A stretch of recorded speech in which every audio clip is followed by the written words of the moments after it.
Italian সিরিয়াতে লিগের নতুন চ্যাম্পিয়ন ইন্টার মিলানের বিপক্ষে তুরিনোর ম্যাচটি পুরো নারী রেফারিদের দিয়ে পরিচালনা করা হয়েছে। সিরিয়াতে লিগে এই ধরনের ঘটনা এটাই প্রথম। সান সিরোর ম্যাচটিতে ইন্টার 2-0 গোলে জয়ী হয়েছে। ম্যাচটি পরিচালনার দায়িত্বে ছিলেন মারিয়া সোলফেরেরি কাপোতি। তার সহকারী হিসেবে ছিলেন টিজিয়ানা ট্রাসিয়াত্তি ও ফ্রান্সিসকো ডি মন্তে।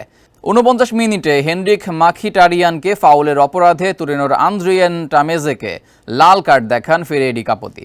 পুরো ঘটনাটি নিখুঁতভাবে বিশ্লেষণের জন্য তিনি পিচ সাইড মনিটরের সহযোগিতা নিয়েছেন। এরপর 60 মিনিটে মার্কোস থুরামকে ফাউলের অপরাধে মাত্তেও লোভোতোর বিপক্ষে পেনাল্টির সিদ্ধান্ত দিতে কোনো ভুল করেননি কাপোতি।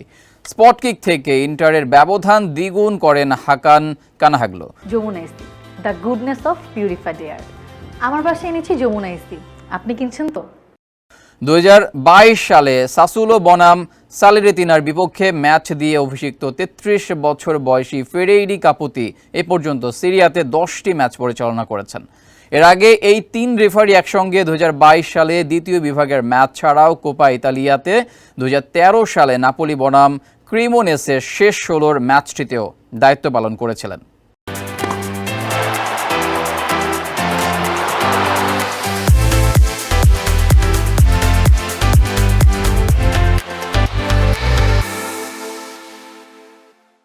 খেলাধুলার আরও খবর জানতে চোখ রাখুন কালবেলার ফেসবুক পেজ এবং ইউটিউব চ্যানেলে।